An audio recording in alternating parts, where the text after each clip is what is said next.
Bom dia, gente. Solta o videozinho para a gente. Nós vamos começar a aula com um videozinho. Quem puder chegar para frente, eu agradeço, tá? Vai ser muito melhor. Tá. Se sobrou, deixa com a Sueli lá na porta. Ter amigos nos momentos difíceis faz a diferença. Está escrito ali.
Amém? Fala para quem está do seu lado. Ter amigos nos momentos difíceis faz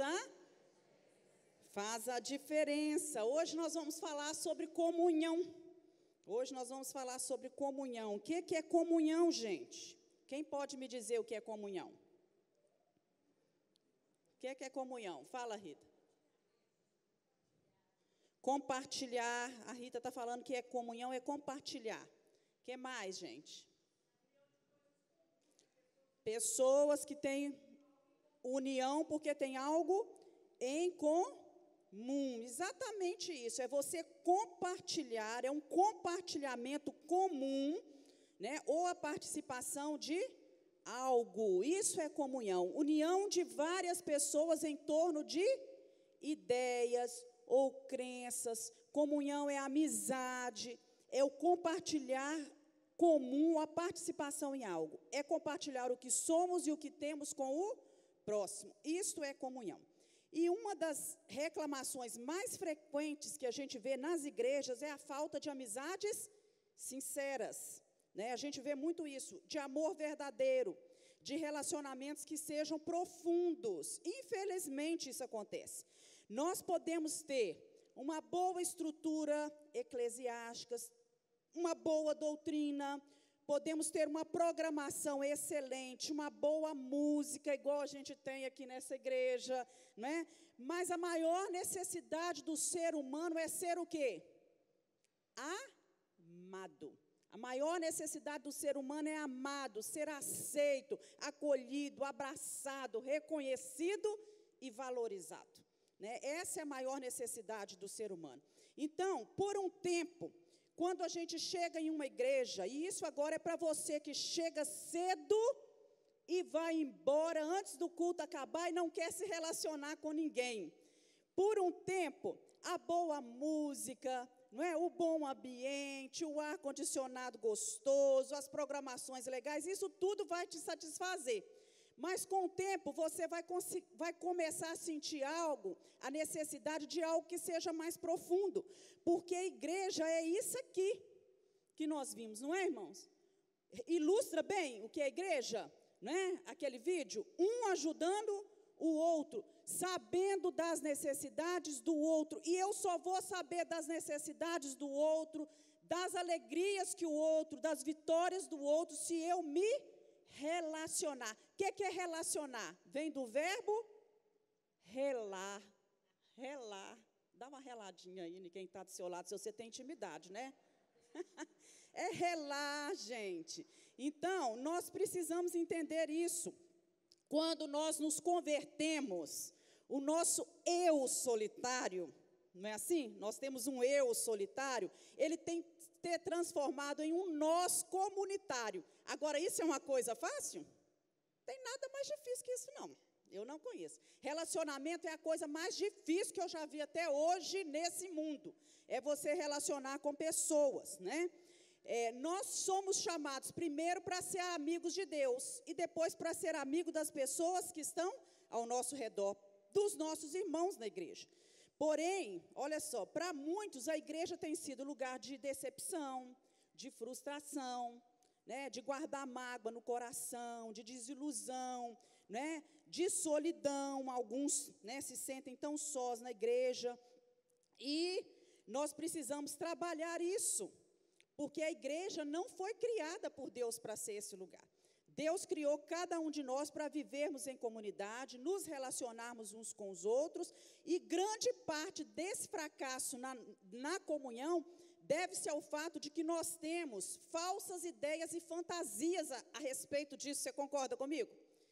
Nós achamos que vamos nos relacionar com as pessoas e que elas vão sempre nos agradar em tudo. E isso é possível? Fala para mim, seu marido e sua esposa te agradam em tudo? Seus filhos te agradam em tudo? Seus pais te agradam em tudo? Sempre tem algo que nós não concordamos, que nós não aceitamos, que nós não gostamos, né? Mas nós temos que aprender a nos relacionar com as pessoas, apesar de... E eu trouxe 2 ilustrações bacanas, olha lá. Paz, irmão. Paz, querido, né? Às vezes tem sido assim. O outro, vocês não devem brigar, devemos amar nossos inimigos. Mas ele não é meu inimigo, ele é meu irmão. Então, que briga os dois, né? E muitas vezes, infelizmente, a gente tem visto isso dentro de famílias, não é? É só dentro da igreja que isso acontece? Não, em famílias, em ambiente de trabalho, em que às vezes trabalham vários cristãos e acontecem essas coisas, não é? E conta-se uma história, eu acho que você já deve ter ouvido falar dessa história, né? Do abraço mágico. Que nasceram 2 gêmeas, 2 menininhas, né? 2 crianças gêmeas. E que a criança menorzinha, os médicos já tinham dado a ela um parecer desfavorável, que ela não tinha condições de sobreviver. Então, uma enfermeira, né, quebrou todos os tabus naquela noite e tirou a maiorzinha da incubadora, já que a outra eles aguardavam que ela não sobreviveria, e colocou junto as 2. Primeira coisa que o nenenzinho todo, né, ligado por tubos, por fios, fez foi passar o bracinho em volta da outra. Isso é uma história verídica, irmãs, né, que aconteceu realmente. É uma história já bem antiga. Passou o bracinho em volta da outra. E diz que ficou ali a noite inteira.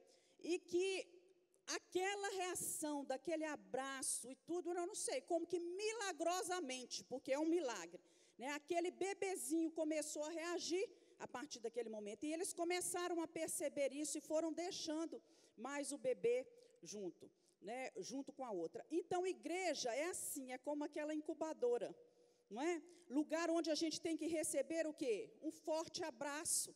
Porque quando a gente ganha abraços fortes, braços que se passam no nosso ombro, quando a gente está quase a perecer, a nossa chance de sobrevivência é maior, irmãos? É maior, não é? Então, nós precisamos desenvolver isso na nossa vida. A comunhão é a parte mais embaraçosa na vida de uma igreja. Eu posso dizer que, assim, praticamente todos os problemas que nós temos dentro da igreja são causados por problemas de relacionamento entre pessoas, né? A grande maioria deles, né? Então, nós lidamos dentro da igreja com gente de todo tipo. Imagina só, pensa na sua casa agora. Vocês são uma família, criados pela mesma pessoa, que receberam a mesma educação, que estão no mesmo ambiente, não é? Que receberam ensinamentos parecidos, estudaram nas mesmas escolas, mas de repente você vem para a igreja. E aí na igreja vem gente de todos os lugares. Gente que foi criado de um jeito, gente que foi criado de outro, gente que foi criado muito reprimido, gente que foi criado totalmente largado, gente que é bocudo, gente que ninguém pode falar nada com ele, não é assim? Que logo ele se fere, né? Então são pessoas totalmente diferentes. E quando chegam na igreja, elas têm que fazer o quê? Relar um no outro, relacionar um com o outro, não é? Então, isso é difícil. Muitas vezes você vai ouvir comentários inadequados, às vezes até aquele irmão não falou de uma forma pensando em te ferir, não é? Mas ele comentou, porque ele talvez, pelo jeito que ele foi criado, pelo jeito dele ser mesmo, ele é assim, não é? Ele é meio inconveniente. Vocês conhecem pessoas inconvenientes? E você já é todo melindroso, aí você se fere com aquilo. Às vezes a gente vai ver pessoas, né, que se comportam de maneiras que a gente acha repugnante, não é? Então, nós precisamos aprender a conviver com isso. Essa ideia de abandonar a comunhão, isso é muito antigo. Tanto que o livro de Hebreus já falava isso. Vamos ler aquele versículo? Não.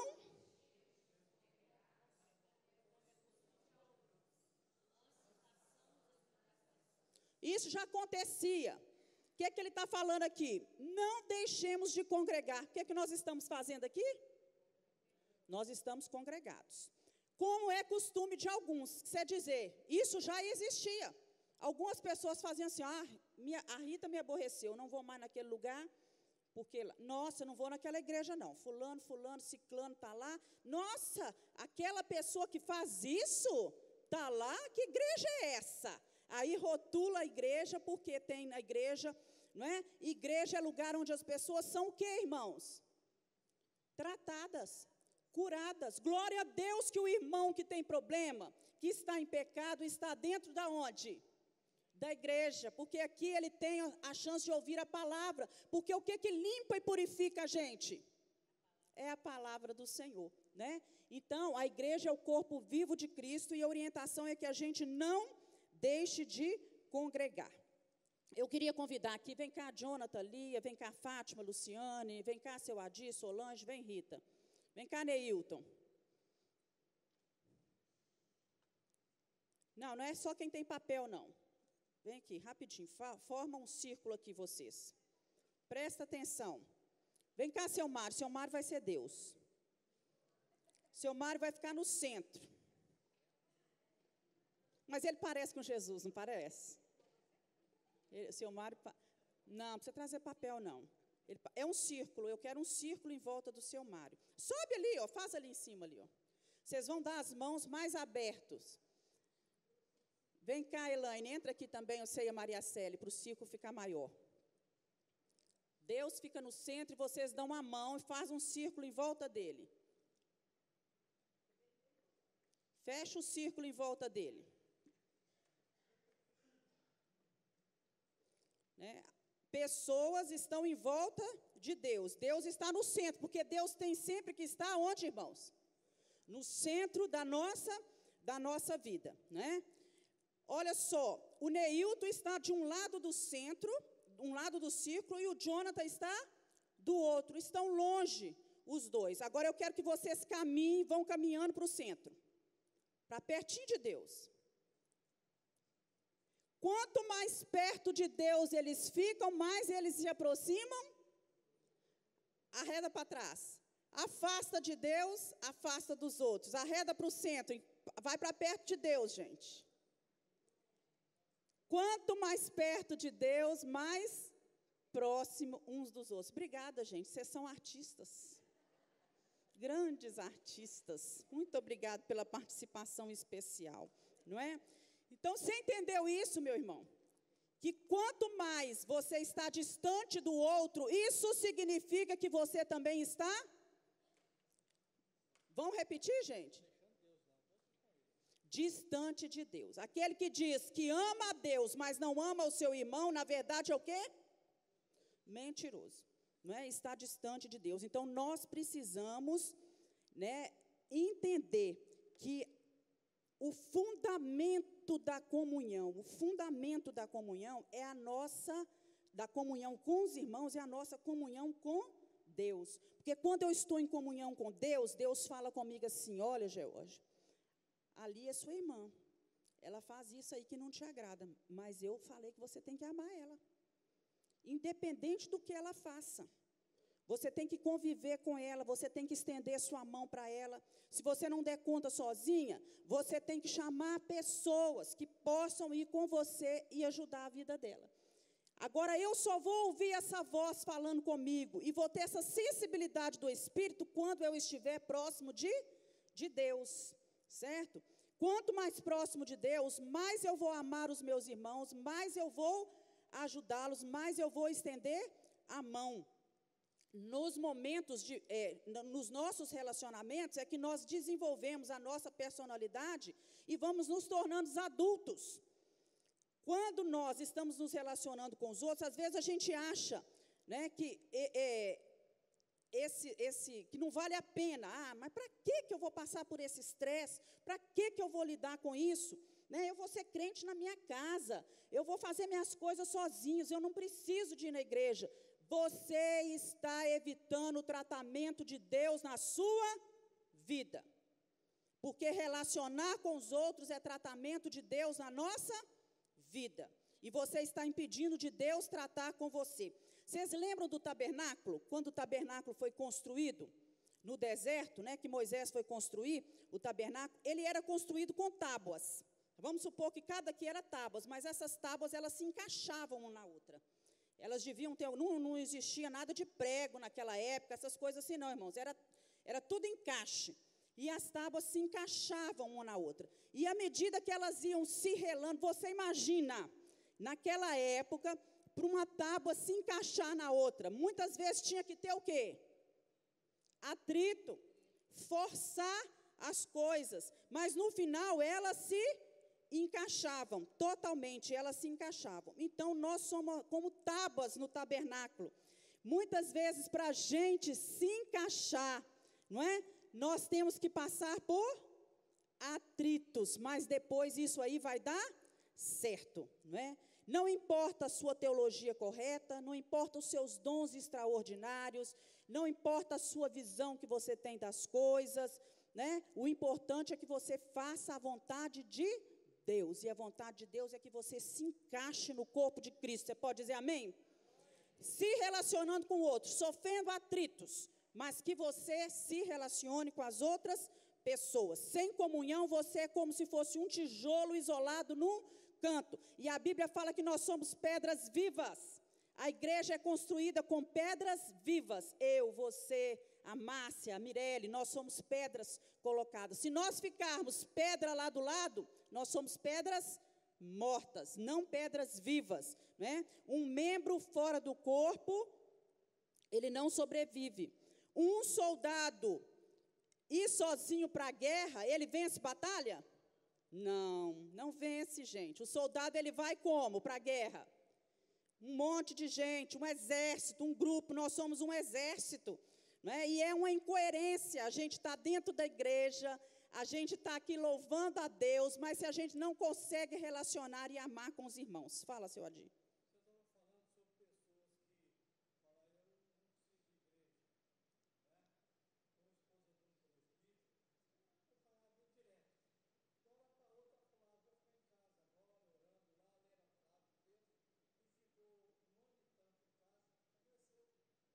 Mas é verdade, né? Verdade. Então, vamos lá. Para frente. Comunhão, definição do termo. De onde vem essa palavrinha? Comunhão, no original, é koinonia. Significa participação, partilha, aos interesses mútuos entre os membros da comunidade da fé.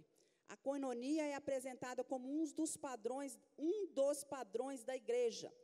Os cristãos permaneciam em comunhão uns com os outros. Essa comunhão não se refere apenas ao ato de se reunir, mas também ao de partilhar alimento e outras necessidades essenciais. Eu vou pedir a alguém que abra aí a Bíblia, por favor. Nós vamos ler Filipenses 2, a Rita vai ler aqui. Filipenses 2, de 1 a 11. E vou pedir a Luciane, deixa eu te dar outro microfone, Luciane.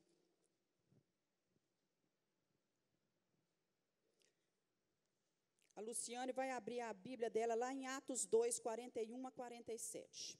Acompanhe a leitura aí na sua Bíblia. Filipenses 2, de 1 a 11. Pode ler, Ritinha.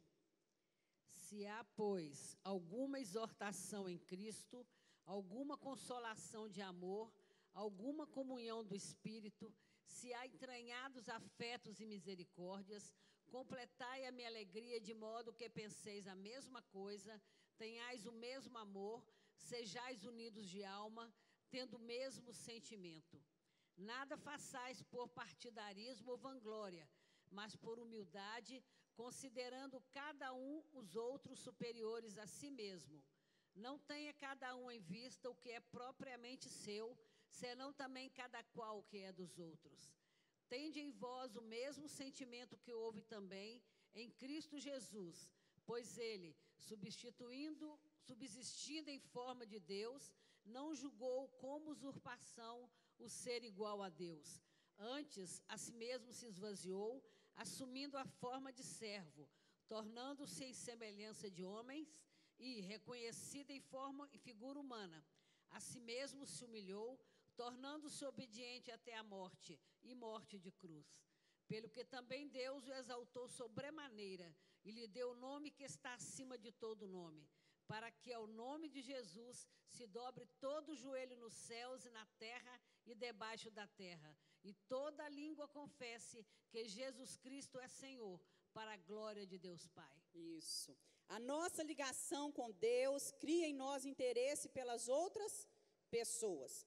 Quando nós temos comunhão com Deus, nós não somos motivados, nós deixamos de ter, que a nossa motivação seja aquela ambição pessoal que a gente tem de querer as coisas para a gente, aquela altivez da gente olhar as pessoas de cima, né? Nós vamos deixando isso, porque Jesus é o nosso exemplo. Olha o que diz o texto aí, acompanha aí, olha. Jesus fala aí que ele abriu mão da posição que ele tinha. Ele esvaziou a si mesmo. O direito que ele tinha de ser igual a Deus. Ele deixou tudo isso. Ele renunciou à glória, renunciou riquezas, à glória celestial e assumiu a forma de homem. Por quê? Por quem? Por amor e por nós. Por nos amar, para manter comunhão conosco, para que nós pudéssemos ter comunhão com o Pai, porque sem Jesus, sem a presença de Jesus, nós não tínhamos comunhão com Deus. Então Jesus veio, largando e abrindo mão de tudo, e muitas vezes nós não queremos abrir mão de nada, nem um pouquinho do nosso tempo, nem um pouquinho do nosso dinheiro, né? Nem um pouquinho do meu sono, nem um pouquinho, estou cansado, estou isso, não posso fazer, da minha vontade, por causa do nosso irmão. E quem é o nosso exemplo? Jesus, né? Às vezes a gente não valoriza o outro, não valoriza as coisas que o outro faz, não é? Então, nós precisamos aprender isso. Vamos lá, Luciane, agora nós vamos para Atos 2, irmãos. Abre sua Bíblia aí, Atos 2, 41 a 47. De sorte que foram batizados os que de bom grado receberam a sua palavra. E naquele dia agregaram-se quase 3.000 almas. E perseveravam na doutrina dos apóstolos e na comunhão e no partir do pão e nas orações. Em cada alma havia temor, e muitas maravilhas e sinais se faziam pelos apóstolos. Todos os que criam estavam juntos e tinham tudo em comum. Vendiam suas propriedades e fazendas e repartiam com todos, segundo cada um tinha necessidade. E perseverando unânimes todos os dias no templo e partindo o pão em casa, comiam juntos com alegria e singeleza de coração, louvando a Deus e caindo na graça de todo o povo. E todos os dias acrescentava o Senhor à igreja aqueles que se haviam de salvar. Isso. Então, olha só. A comunhão, a koinonia é apresentada aí como um dos padrões da igreja primitiva, está ali, não é? Porque os cristãos, eles permaneciam em comunhão uns com os outros. E quando eles se reuniam, não eram apenas para se reunir, para orar, para cantar, não. Eles se reuniam, eles se congregavam e eles também partilhavam alimentos e outras necessidades essenciais, existenciais. Isso era comum, né? Então, essa palavra, ela é muito usada. Paulo usa muito essa palavra koinonia e usa ela em vários contextos. Né? Nós vimos lá no estudo do Antigo Testamento, eu até trouxe para vocês os 10 mandamentos, que era para ter entregado a aula passada, e eu deixei guardado dentro da bolsa. Está atrasado, mas você guarda aí dentro da sua Bíblia. Era da aula passada, era só para você guardar os 10 mandamentos aí, né? Então, ele usa esse termo, alguém vai abrir em Romanos 15, 26. Quando ele vai falar aí, vai se referir às coletas para suprir as necessidades dos crentes que eram mais pobres,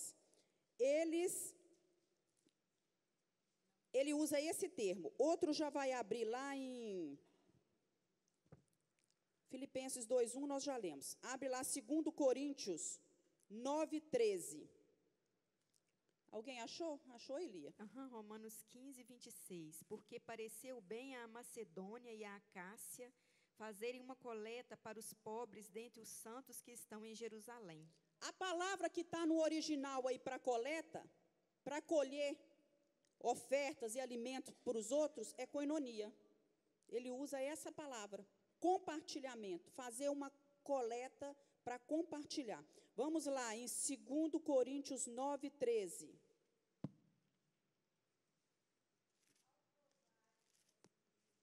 Quem está com o microfone, por favor, Maria Célia, senão não está para escutar. Leia aí, Jonathan. Visto como na prova desta administração, glorificam a Deus pela submissão que confessais quanto ao Evangelho de Cristo e pela liberalidade nos vossos dons para com eles e para com todos. Isso. É usada aí também, lê o 8:4, capítulo 8, versículo 4. Nesses dois textos é usado também essa, aí já estavam compartilhando dons. Vai, Jonathan. Pedi-nos com muitos rogos a graça e a comunicação deste serviço, que se faça para com os santos, e não somente fizeram como nós esperávamos, mas também a si mesmo se deram primeiramente ao Senhor e a depois a nós, pela vontade de Deus. Então, os cristãos estavam ajudando uns aos outros, e ele usa essa palavra koinonia aí. Eu louvo a Deus, né, com muitos rogos, né, pelo compartilhamento, pela koinonia, pela comunhão que há entre vocês, né? Então, olha só, essa palavra é usada também por ele para falar da ceia, né?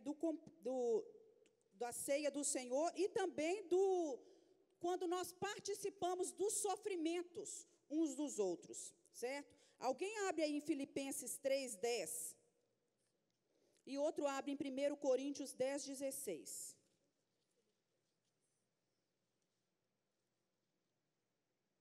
Para conhecê-lo e a virtude da sua ressurreição e a comunicação de suas aflições, sendo feito conforme a sua morte. Isso.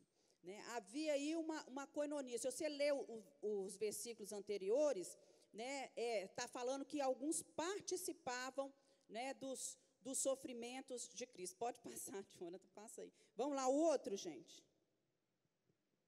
1 Coríntios 10:16, fala da ceia. Acaso o cálice de bênção que abençoamos não é comunhão do sangue de Cristo? Acaso o pão que partimos não é a comunhão do corpo de Cristo? Isso. Então, quando nós participamos do momento da ceia, nós não estamos partindo o corpo de Cristo, nem bebendo o sangue de Cristo, mas nós estamos compartilhando da presença do Senhor, né? É uma comunhão, nós todos juntos em comunhão, compartilhando, partilhando a bênção, vivenciando a bênção que Deus nos deu de entregar o seu corpo na cruz por nós e o seu sangue ser vertido por nós na cruz do Calvário. Lloyd Bailey resume o seguinte: a comunhão tem a ver com aquela relação pessoal que os cristãos gozam com Deus e uns com os outros, em virtude de serem unidos a Jesus Cristo. Quem estabeleceu essa relação foi o Espírito Santo, que habita em todo cristão, unindo a Cristo e a todos os que são de Cristo. Então, ele resume tudo que nós falamos, não é? Essa comunhão, a palavra comunhão, koinonia, tem a ver com o quê? Com essa relação que nós temos com Deus e que nós gozamos uns com os outros, certo? E isso porque nós estamos unidos em Jesus, não é? Não conhecia Elaine, nunca tinha visto, não é? A partir do momento que eu aceitei Jesus, que Elaine aceitou Jesus e que a gente veio para a igreja, independente até se ela tivesse nessa igreja ou não, se ela tivesse, mas ela agora é de Jesus e eu também. Fomos adotados na família de Deus. Ela é minha irmã, então eu passo a ter uma comunhão com ela, compartilhamos o mesmo pensamento, a mesma fé, não é? Vivenciamos a palavra de Deus, porque assim nós temos que nos tornar praticantes e não apenas ouvintes. E a palavra de Deus nos manda amar os nossos irmãos. Então, a partir do momento que aceitamos Jesus, passamos a ter uma família que deve ser amada, que deve ser cuidada. E quem estabeleceu isso foi quem? É o Espírito Santo. Quem vai te capacitar a fazer isso, meu irmão? É porque você é muito bonzinho, você tem um gênio muito bom, maravilhoso, você consegue lidar com todo mundo? Não. É Jesus. É só o Espírito Santo que faz isso. Porque muitas vezes a gente tem vontade de avançar no irmão, de dar uns tapas no irmão, de falar umas boas com o irmão, não é? Mas a gente tem que aprender que a gente tem que pedir a Deus que nos dê costa grande, sabe? Para a gente ganhar as flechadas, não é? E me dá, Senhor, umas costas grandes, né? Para isso.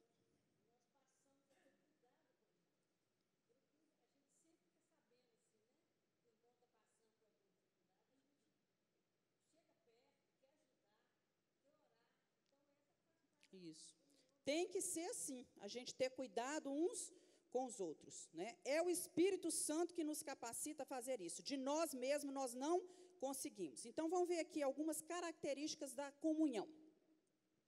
Os crentes dedicam tempo a estarem juntos para orar, estudar a palavra, compartilhar experiências, tomar a ceia do Senhor. Quando eu aceitei Jesus, faço parte de uma igreja, eu tenho que tirar tempo para estar junto com os meus irmãos. Eu preciso vir à igreja. Eu não posso ser cheio de desculpas para não estar junto com os outros irmãos. Eu preciso estar aqui para orar. Afinal de contas, isso aqui é uma igreja, é um intercedendo e clamando pelo outro. Nós temos cultos de intercessão em que a gente se reúne para um clamar e interceder pelo outro. Nós precisamos compartilhar as nossas experiências, precisamos tomar a ceia juntos. Jesus tomou a ceia sozinho? Foi sozinho? Ele compartilhou com quem? Com os discípulos. E nós aqui, você já tomou ceia sozinho em casa? Que às vezes está doente, leva a ceia para alguém em casa, né? Os diáconos levam a ceia para quem está doente. Quem a gente sabe, né, irmãos? Porque se não souber, não tem jeito de levar. Mas se tem uma pessoa idosa, que está acamada, que está doente, a ceia é levada em casa, não é? Então, não é a mesma coisa, né? Nós precisamos estar juntos para compartilhar esse momento gostoso da ceia. Os cristãos têm prazer em compartilhar os seus bens com os irmãos necessitados. Quando a gente fala, ó, fulano de tal, né, ó, igreja, nós estamos precisando fazer um levantamento de alimentos lá para a Missão Vida, ou então nós estamos precisando fazer isso, fazer aquilo. É nisso que nós vamos participar. Os cristãos cooperam na obra missionária, a igreja nos proporciona isso, a oportunidade de cooperar na obra missionária. E nós estudamos, foi no núcleo, não foi na escola dominical, teve uma aula, né, Jonathan? Acho que foi uns 2 semanas, uma aula maravilhosa, é o papel da igreja madura, foi essa aula. E uma das bênçãos, né, uma das coisas que a gente vê, característica da igreja madura, é uma igreja que contribui com missões. Aí foi citado o nome de todos os missionários, de todas as missões, todos os trabalhos sociais que a igreja desenvolve, às vezes coisas, né, que muitos nem sabem, né, mas foi citado tudo isso, foi tratado, e é uma bênção. Por exemplo, os missionários, cada um deles, tem missionário que recebe um salário, tem missionário que recebe 2 salários, né? Tem missionário, eu contei para os irmãos, a missionária Fátima, essa semana, já tem uns 15 dias que a gente está acompanhando, né, Rita, pelo WhatsApp, ela está fazendo um tratamento, fazendo exames. Meu exame ficou em 1.000 e tantos reais, precisa, a igreja envia e ajuda. Mas o quê? Usando os dízimos e usando as ofertas. Se a igreja manda isso, e a Rita pega um envelope e escreve lá no envelope, eu estou dando aqui 100 reais para a missionária Fátima. Além dela receber os 2 salários que ela recebe naquele mês, ela vai receber mais quanto? Mais 100. Porque nós entendemos que se Deus levantou alguém que está sentado no banco para abençoar a vida de uma pessoa, é porque Deus ouviu a oração. Não é, irmãos? Deus ouviu. Então, essa oferta vai direcionada naquele mês para aquela pessoa também. Então, a igreja se reúne para isso, tem comunhão para isso. Compartilham as alegrias e os aspectos cotidianos da vida como verdadeiros amigos, né? compartilhar alegrias e compartilhar tristezas. Nós precisamos aprender a compartilhar os dois, não é? Os cristãos confessam pecados para manter a unidade e o amor. Se você percebeu que uma palavra sua, às vezes feriu o irmão e tudo, vai até ele, meu irmão, me perdoa, né? Me desculpa ter falado aquilo, né? Me perdoa em nome de Jesus, né? Vou trabalhar a minha boca para que isso não se repita.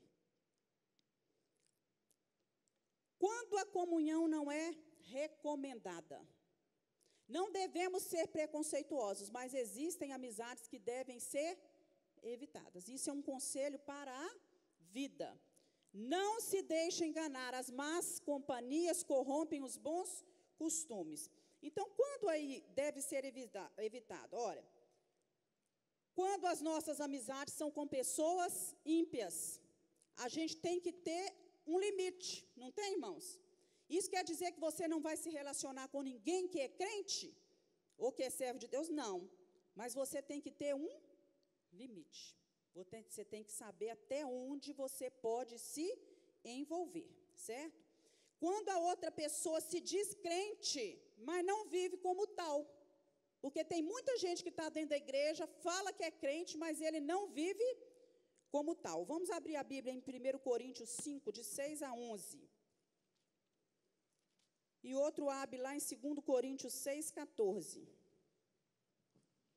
1 Coríntios 5, de 6 a 11. O vosso orgulho não é bom. Não sabeis que um pouco de fermento faz com que toda a massa fique fermentada?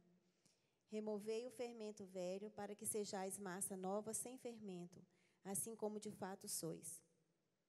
Porque Cristo, nosso Cordeiro da Páscoa, já foi sacrificado.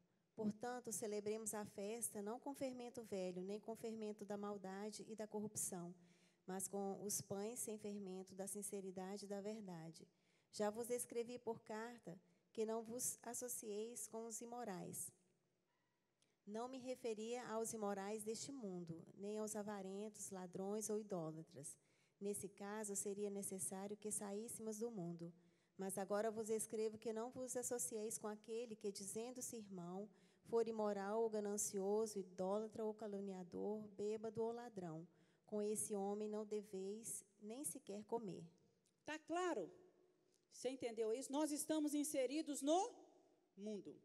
E nós estamos rodeados de pessoas que às vezes são imorais, que são ladrões, que são idólatras, que são avarentos, não é? Que fazem toda sorte de coisas erradas. Nós precisamos nos relacionar com as pessoas? Precisamos. Eu preciso ir no supermercado comprar uma coisa, eu preciso ir num açougue comprar outro, não é assim? Eu vou numa loja, não é? Eu levo meu filho para a escola, de repente, não é? A pessoa que está lá na porta da escola ou que está lá trabalhando dentro da escola, né? Tem todos esses comportamentos. Mas aqui ele não está falando disso. Nós estamos inseridos no contexto do mundo e nós relacionamos com gente de todos os jeitos. Ele está falando de gente que está onde?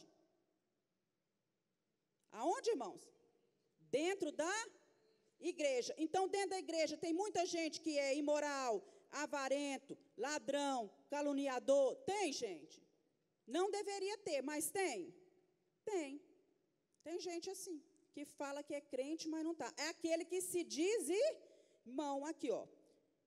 Estou falando, associar com pessoas que dizendo-se irmãos. Então, a gente tem que ter discernimento espiritual. Isso é um dom do Espírito que você deve buscar. Pedir a Deus, orar. Ore por isso todo dia. Ore por isso todos os dias. A Bíblia fala que a gente deve buscar os melhores dons, procurar com zelo os dons espirituais. E isso é um dom que nós todos devemos ter. De saber discernir o que é certo e o que é errado. O comportamento das pessoas. Você começa a conviver com a pessoa, mas você começa a ver que ele é uma pessoa imoral pelas falas, pelo jeito da pessoa. A gente vê isso, que ela é caluniador. Toda vez que você chega perto dele, ele está falando de quê? Dos outros, está falando, levantando pecado dos outros, falando que o fulano fez isso, que o fulano fez aquilo. Isso faz bem para a gente? O que é que vai acontecendo? Isso vai minando a gente, vai trazendo uma coisa ruim lá no nosso coração. Você conversa com ele, você ensina ele. Meu irmão, não faz isso. Você admoesta ele. É assim que a Bíblia diz. Mas se ele não quiser mudar, esse tipo de comunhão é recomendada para você? Não, vocês estão entendendo, gente? Eu não estou falando que você deve abandonar seu irmão. Ah, mas ele é meu irmão. Aí você leva uma pessoa imoral, uma pessoa caluniadora, uma pessoa igual está descrita aqui, não é? Que às vezes está dentro da igreja e que bebe, não é, gente? Que às vezes está dentro da igreja, mas que não consegue controlar. Você leva para dentro da sua casa, né, e senta na sua mesa e vai contaminar a sua família, o seu filho. Eu lembro de um irmão contando um testemunho, né? Ah, mas isso aí nós vamos deixar, porque ele vai contar lá no acampamento para nós. Deixa, senão eu vou matar o testemunho dele. Nós vamos deixar para depois, né? Então, vamos lá. Outro tipo de pessoa. Quando a pessoa não tem cuidado com a língua. Vai lá, quem pegou o 2 Coríntios 6,16? Quem abriu? Aí está falando também de pessoas que é comprometida com a prática do pecado. Quem abriu esse aí? Segundo? 2 Coríntios 6,14. Não vos prendeis a um jugo desigual com os infiéis, porque que sociedade tem a justiça com a injustiça? E que comunhão tem a luz com as trevas? Isso. O que fala o Salmo 1? O que fala o Salmo 1? Bem-aventurado o homem que teme ao Senhor e anda no seu caminho. Antes tem prazer na lei do Senhor. Ele não se assenta na roda dos escarnecedores, não é? Então, nós precisamos discernir isso, né? Então, pessoas, né, são ímpias, pessoas que se dizem servos de Deus, mas vivem na prática do pecado, vivem aí cometendo pecado, não vivem como servos de Deus, e pessoas que não têm cuidado com a língua. Vamos abrir em 1 Coríntios 15:33. Não, está ali. Não se deixe enganar, as más conversações corrompem os maus costumes. Agora, abre em Provérbios 20:19, para você ver que conselho maravilhoso. Homem de grande ira tem de sofrer o dano, porque se tu livrares, virás ainda a fazê-lo de novo. Provérbios 20:19? Desculpa, estou no 19:20. 20:19. O mexeriqueiro revela o segredo, portanto, não te metas com quem muito abre os lábios. Isso. A minha versão fala assim: quem vive contando casos não guarda segredo, por isso evite quem fala demais. Evite quem fala demais. Você sabe que a pessoa fala demais, você vai lá contar seu segredo para ela, isso é o quê, gente? Imprudência. Isso é insensatez. E aí depois ainda fica com raiva dele. Você sabe que essa é a falha dele, é a dificuldade, não é? Então, tem hora que a gente tem que evitar pessoas que falam demais, que não têm cuidado com a língua delas. Quando a outra pessoa resiste em ouvir e obedecer a palavra de Deus. 2 Tessalonicenses 3,14. Tem tanto versículo aqui, mas nós vamos ler só um. 2 Tessalonicenses 3,14. Mas, se alguém não obedecer a nossa palavra por esta carta, notai o tal, e não vos mistureis com ele, para que se envergonhe. Gente, às vezes a gente lendo esses versículos, estou falando, nossa, Paulo ele era um homem duro. Paulo ensinava coisas erradas, porque é o amor, nós temos que conviver com todo mundo, nós temos que levar todo mundo para a nossa casa, nós temos que sentar do lado de todo mundo e ser amigo de todo mundo. Mas olha só, tudo isso que a gente leu, e às vezes a gente não entende a palavra do Senhor. Paulo falando assim, se alguém não obedece essa nossa palavra por carta, essa palavra que ele estava falando era a palavra dele? Era a palavra de quem?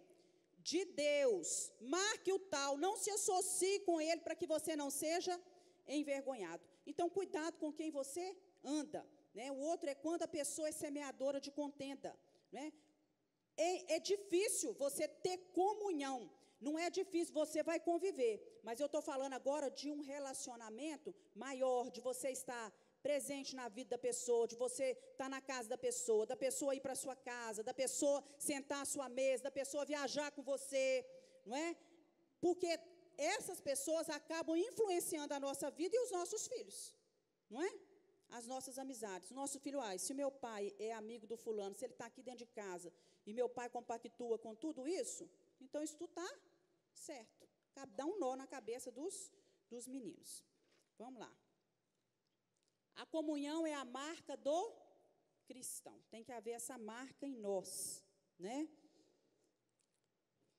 O que atrapalha? O que impede que a gente tenha essa marca na nossa vida?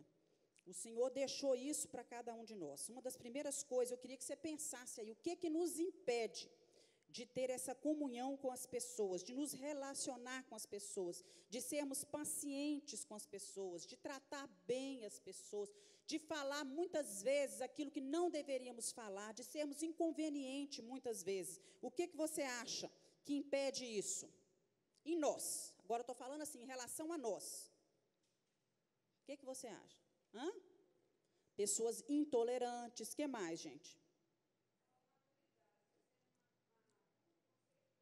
Falta de maturidade espiritual. E maturidade espiritual vem com o quê? Com a palavra, né? Estamos estudando sobre maturidade nos núcleos. O que mais? Falta de paciência, né? Às vezes a pessoa está com orgulho ferido, vocês concordam comigo? Gente que está com seu orgulho ferido dentro da igreja e por causa desse sentimento ela tem dificuldade de estabelecer vínculos com as outras pessoas. O que mais que poderia ser? A amargura. Vocês acham que gente que tem amargura no coração, isso impede o relacionar com outros? Impede. Né? A amargura que está no coração impede o desenvolver da comunhão da igreja.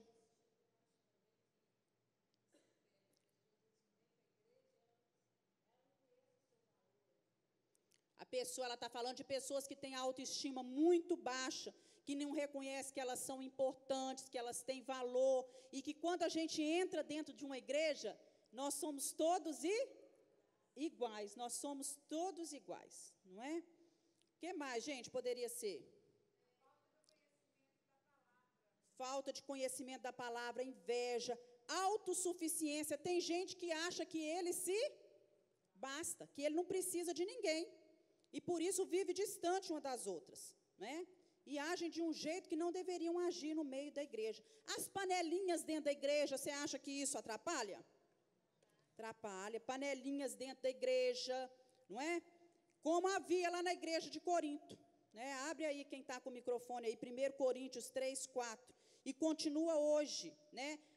O fulano de tal é muito melhor, em detrimento de outros, não é? Isso pode ser empecilho para a comunhão. Agora, quem está com o microfone? Seu Mário, lê aí, seu Mário, 1 Coríntios 3, 4. Porque dizendo, eu sou de Paulo, e outro, eu sou de Apolo, porventura não sois carnais? Eu sou de Paulo, eu sou de Apolo, eu sou de Pedro, eu sou de fulano, eu gosto mais da pregação do ciclano, eu estou com ele. Não, eu gosto mais de sair com fulano, né, e tudo. Isso é coisa da carne. Agora, presta atenção. Tem pessoas que são mais chegadas? São. Jesus tinha quantos discípulos? 12, não é? Qual era o mais chegado? João. Era João, não é?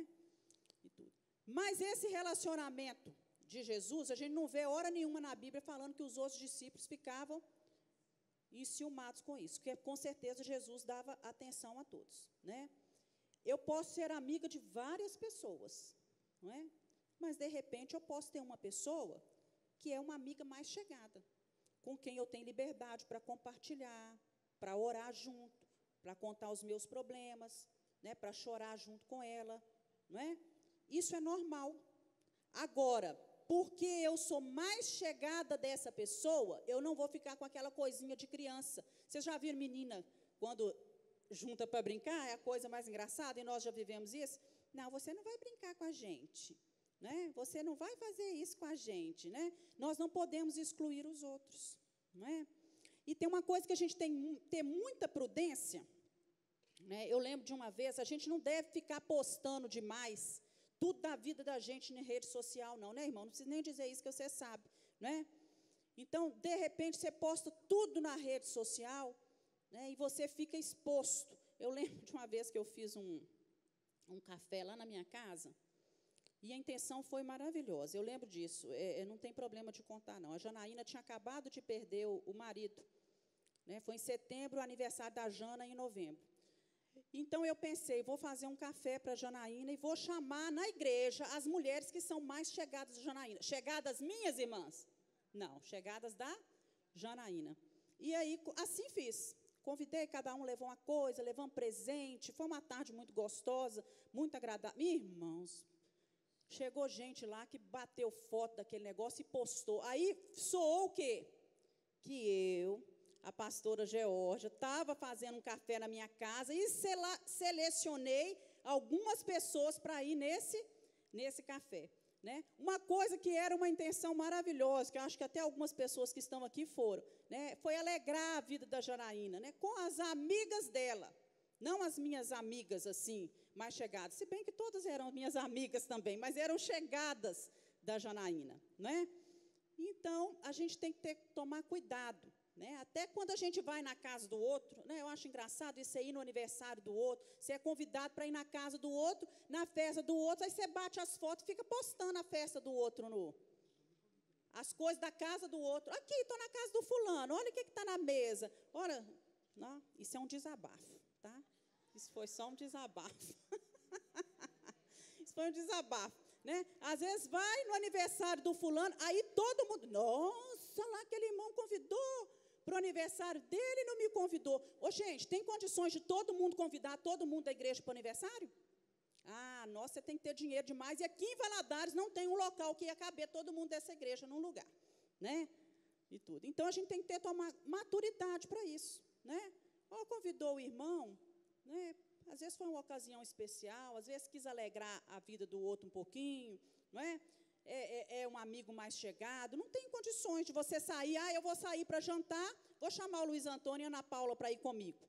Aí lá vamos nós dois, lá, fulano gosta mais do fulano, porque está jantando com ele, né? A gente precisa ter maturidade para essas coisas, né?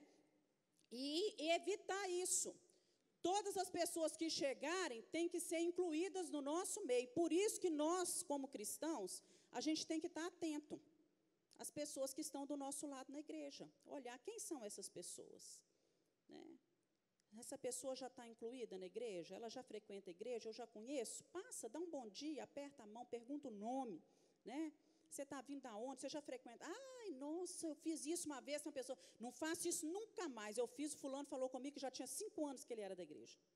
Mas que bom que você ficou sabendo agora que ele era da igreja. Se você nunca fizesse isso, ele ia passar 15 anos dentro da igreja sem você saber que ele é da igreja. Porque não é muita gente. Não dá para você saber de todo mundo. Mas de vez em quando você faz isso. Irmão, você é daqui, que coisa boa. Né? Prazer te conhecer, né? Meu nome é fulano de tal. Isso é bom, isso vai criando relacionamentos com as pessoas. Vamos lá. A igreja não é um prédio onde nós nos reunimos. É um prédio, irmãos? A igreja é um prédio? Tem valor algum esse prédio aqui sem gente? Nenhum. Só valor de dinheiro, né? A igreja não é um prédio onde nós nos reunimos. Depois, vocês lembram, né, que fala a Bíblia, depois que o véu do templo se rasgou de alto a baixo, né, sempre que Deus se refere ao templo de Deus, ele está falando de quê? De corpo de Cristo, de gente. Nós somos o templo do Espírito Santo. É gente que forma a igreja. Agora somos nós, e não um templo que é cheio do Espírito Santo. O Espírito Santo quer habitar esse espaço aqui?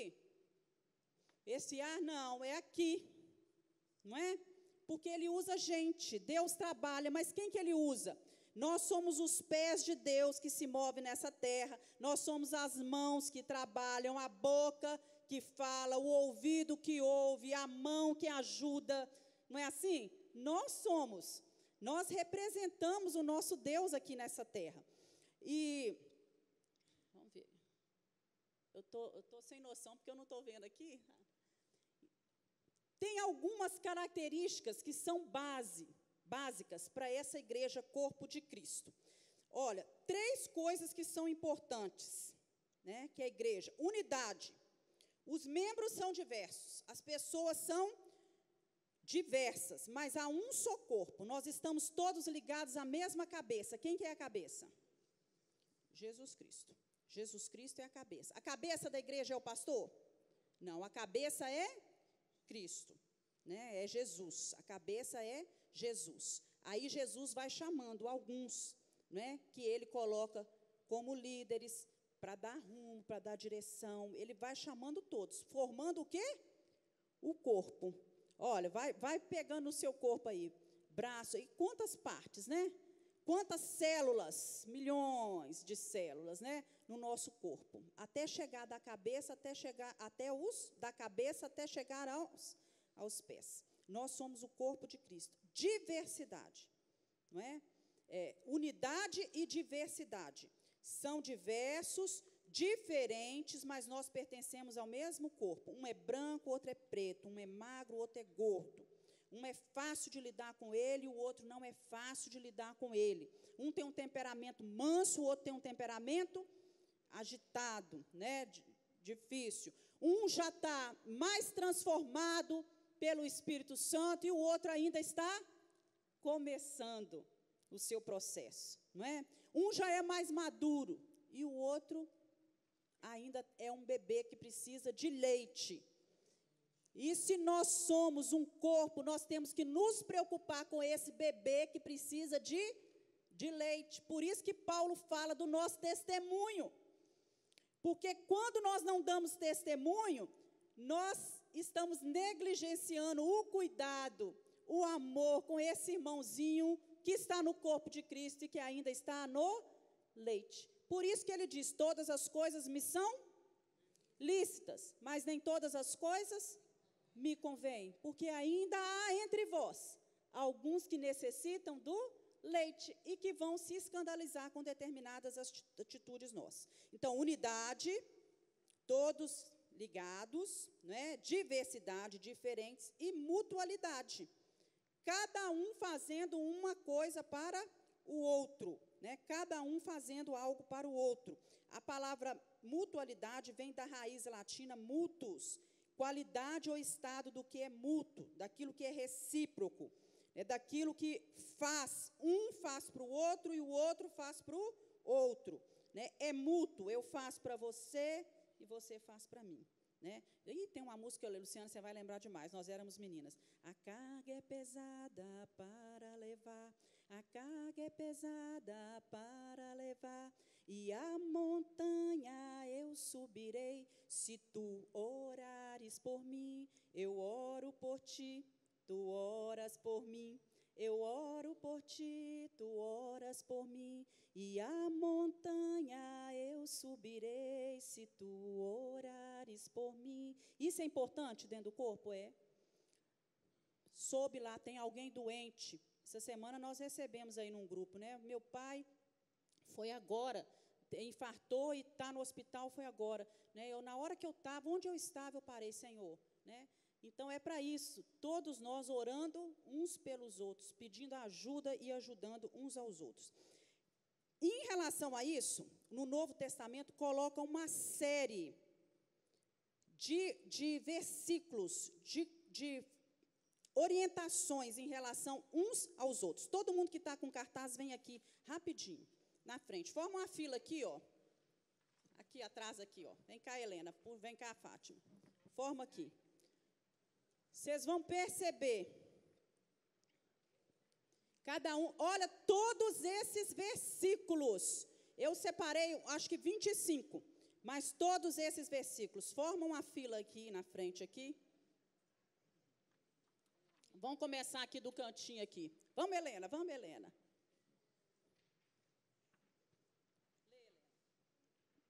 Não mintas um aos outros, não mintais um aos outros, uma vez que vos despides do velho homem com os seus feitos. Colossenses 3:9.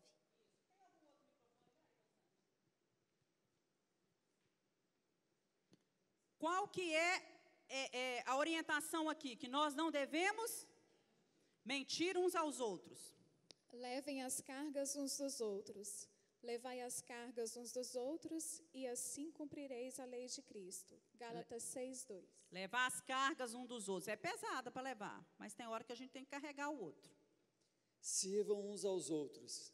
Cada um exerce o dom que recebeu para servir aos outros. 1 Pedro 4:10. Sirvam uns aos outros.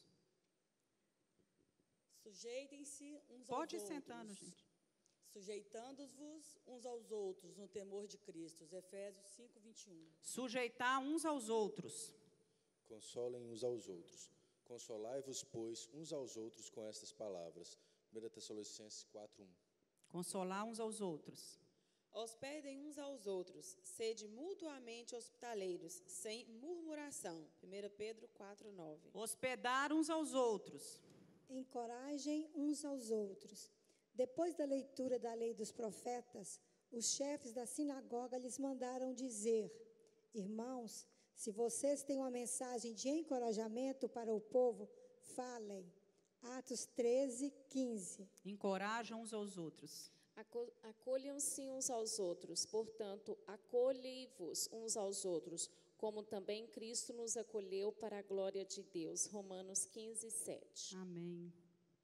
Não tenham inveja um dos outros. Não nos deixemos possuir de vanglória, provocando uns aos outros, tendo inveja uns aos outros. Gálatas 5:26. Isto.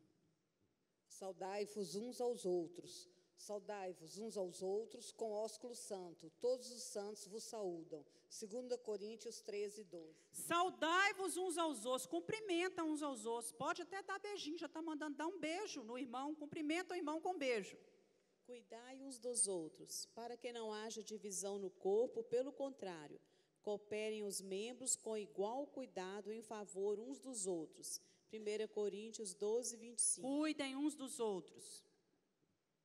Sejam bondosos uns com os outros. Antes, sejam uns para com os outros benignos, compassivos, perdoando-vos uns aos outros, como também Deus em Cristo vos perdoou.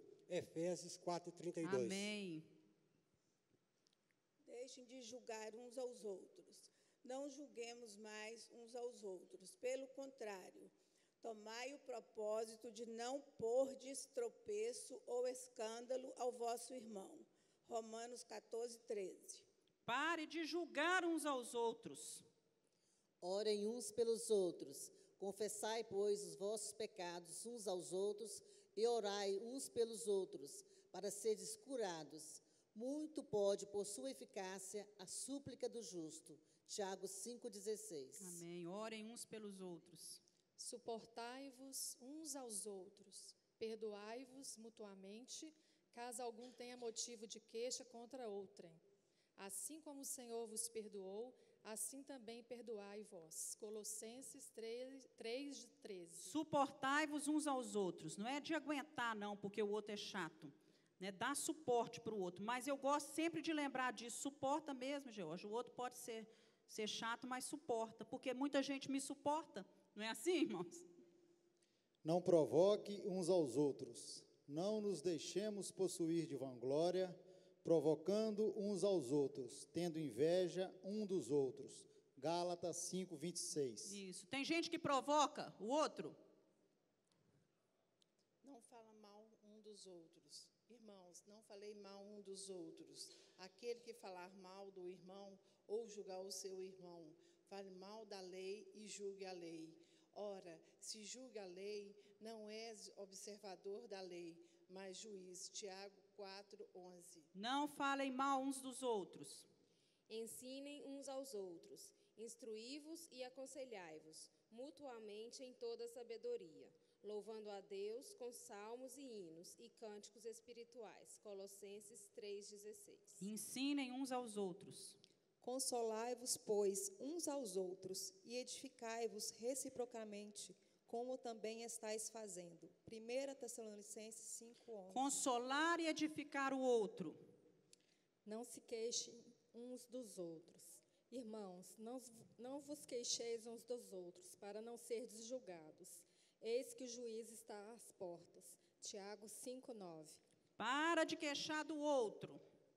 Confessem-se uns aos outros. Confessai, pois, os vossos pecados uns aos outros e orais uns pelos outros, para seres curados. Muito pode, por sua eficácia, a súplica do justo. Tiago 5,16. Confesse os pecados uns aos outros. Perdoem uns aos outros. Perdoem as queixas que tiverem uns contra os outros. Perdoem como o Senhor lhes perdoou. Colossenses 3:13.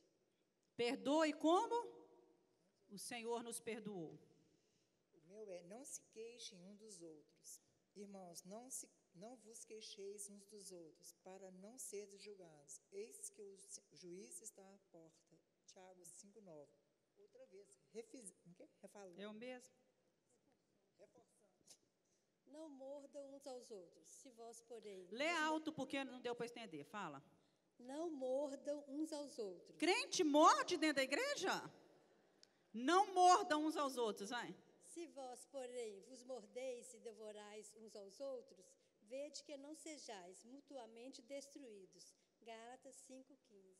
Quem morde, né, vai destruindo os outros, né? Aconselhem-se uns aos outros. Instruí-vos e aconselhai-vos mutuamente em toda sabedoria, louvando a Deus com salmos e hinos e cânticos espirituais. Colossenses 3:16. Isso. Obrigada, gente. Como ter comunhão numa igreja grande? A igreja é tão grande. A igreja proporciona os núcleos de estudo bíblico. Você que chega, o melhor jeito de você fazer amizade e conhecer um grupo, não é uma panelinha, é um grupo que vai te apoiar, que vai orar com você, que vai estar junto com você nos núcleos de estudo bíblico. Isso é um bom começo. Pega o texto aí que nós vamos ler rapidinho. O potencial da igreja. Eu acho esse texto fantástico. O principal aspecto da beleza de uma igreja local é o poder de transformar o coração humano. Algum tempo atrás, após uma viagem, tive uma visão real do imenso potencial desse poder transformador. Um jovem casal me abordou, colocou em meus braços um bebê embrulhado com um cobertor e me pediu que eu orasse por ele. Quando perguntei qual era o nome do bebê, a mãe puxou o cobertor que cobria o rosto do recém-nascido. Senti meus joelhos cederem e pensei que fosse desmaiar. Se o pai não tivesse me apoiado, eu teria tombado. Em meus braços estava o bebê mais horrivelmente deformado que jamais havia visto. Todo o centro de sua pequena face era escavado. Como ela se mantinha respirando, eu jamais saberei. Tudo o que podia dizer é: oh meu, oh meu, oh meu. Seu nome é Emily, disse a mãe. Disseram-nos que ela terá em torno de 6 semanas de vida, completou o pai.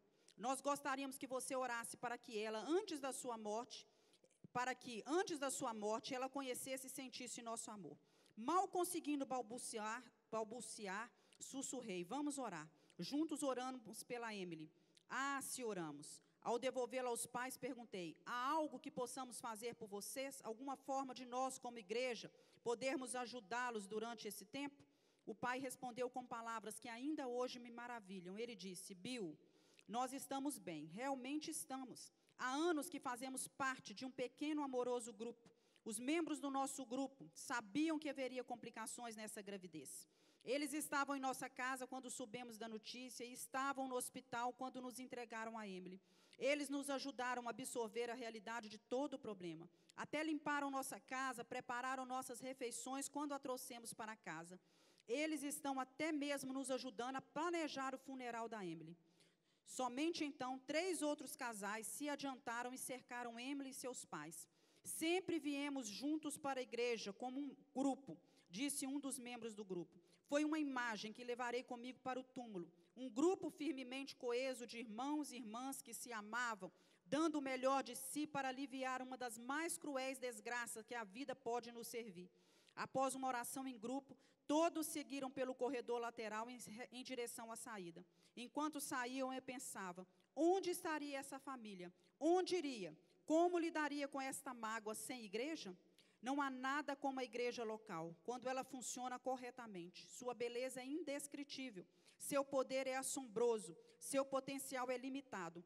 Ela conforta o pesar e cura o que é rompido no contexto da comunidade.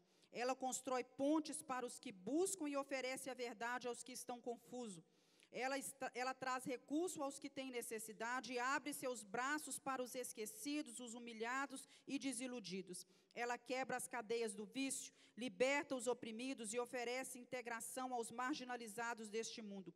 Por maior que seja o sofrimento humano, a igreja terá a capacidade ainda maior de curar e de unir. Bill Hybels, né? Amém? Que você possa guardar isso no seu coração, que Deus possa abençoar grandemente a sua vida.